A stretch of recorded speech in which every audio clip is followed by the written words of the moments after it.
Thank you, Mr. Chairman. Thank you guys for being here today. Before I start my questions, I'd like to make one comment for the committee since it was brought up earlier. Senator Van Hollen, Senator Schatz, Senator Kennedy, Senator Rounds, and I are new members of this committee, but we're totally capable of understanding the full historical perspective around confirmation of this Congress.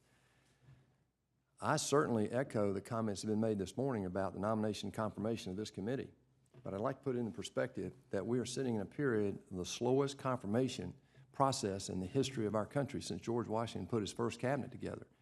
I think it's outrageous that the last day before we left for August break, we confirmed 65 nominations in one day because of a backroom deal. Prior to that time, we'd only confirmed 48. As we sit here today, this president has fewer than 1/3 of the confirmations that the prior president had. So I'd like the record to show that some of us do have a full perspective on where we sit today. Dr. Lewis, thank you for being here today. I lived in China, or lived in Hong Kong, worked in China, lived in Singapore, and the thing that always bothers me with China over the last 10 years has a net outflow, or an outflow of capital of about 3.8 trillion, inflow of about $1 trillion and 1.3, and then that's a net outflow of about $2.5 trillion. I can't track it. I have a feeling you can't either.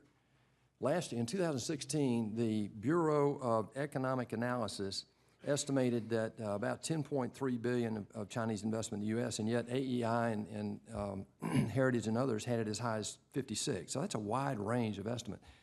And the reason is when you get under it, BEA actually had Luxembourg as a top investor, foreign investor in the U.S., and China was 11. With that, with the network of capital flows in the world, how in the world are we able to track the overall net inflows from particular players outside the U.S.? That's a great question. It's a very difficult problem, and as you noted, small Caribbean islands tend to come at the top of the list for foreign investment, not because they're wealthy, but because they're vehicles for money laundering.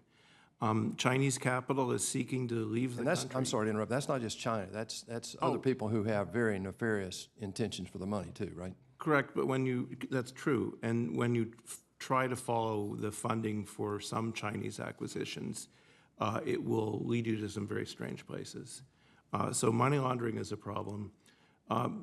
There's a desire in China to move money out of the country, which may be kind of a vote of confidence. So we see a very large outflow into many, many sectors, most of which don't cause strategic concern. It is difficult to track, and that is one of the challenges for the committee, is tracking the money back to its source to see if it's the Chinese state.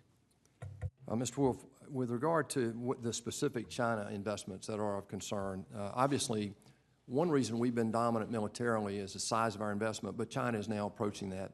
So the technological and innovation that we've benefited from private sector and military and academic research has always kind of kept us at the forefront. One of the things I'm concerned about is that China, not only in the United States, but their investment in infrastructure in Africa and other parts of the world, they're leading toward investments of next generation technologies, and that's really concerning. Things like artificial intelligence, autonomous vehicles, augmented reality, blockchain, robotics. They're recruiting actively kids that are graduating from our colleges, our PhDs, our master's candidates, our scientists, our technicians, our engineers. And there's an immigration issue. I don't have time to get into that today with you guys, but what I'd like to know is how does CFIUS interact with the military, commerce players and so forth to make sure we find the right balance of this foreign direct investment, which, as Mr. Lowry talks about, is very critical. When we have a $20 trillion debt, you better hope you can attract FDI, and we are the largest recipient of FDI in the world. Thank God. With the size of our economy, we need to keep that up. But there has to be a balance, and I'm looking for some input as to things we need to be aware of as we consider this in any potential legislation. Sure, happy to.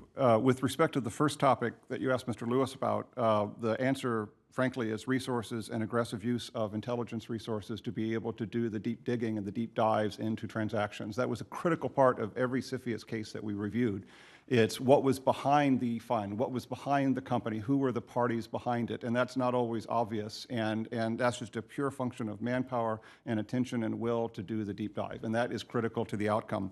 With respect to working with the military, the technical experts of the Defense Department were a critical part of the CFIUS and the export control process in terms of identifying the types of technology that were of concern.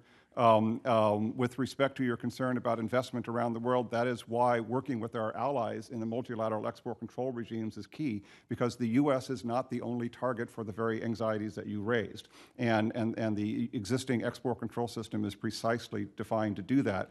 With respect to the topics at issue, goes back to my main point. It requires the resources, the manpower, and the will to focus not just on technologies of yesterday or what's being used now, but for creative thinking on all the topics that you just listed, to see if there's a way in which to identify the sweet spot of that part of the technology that's of concern without otherwise trying to interfere or get in the way of commercial development.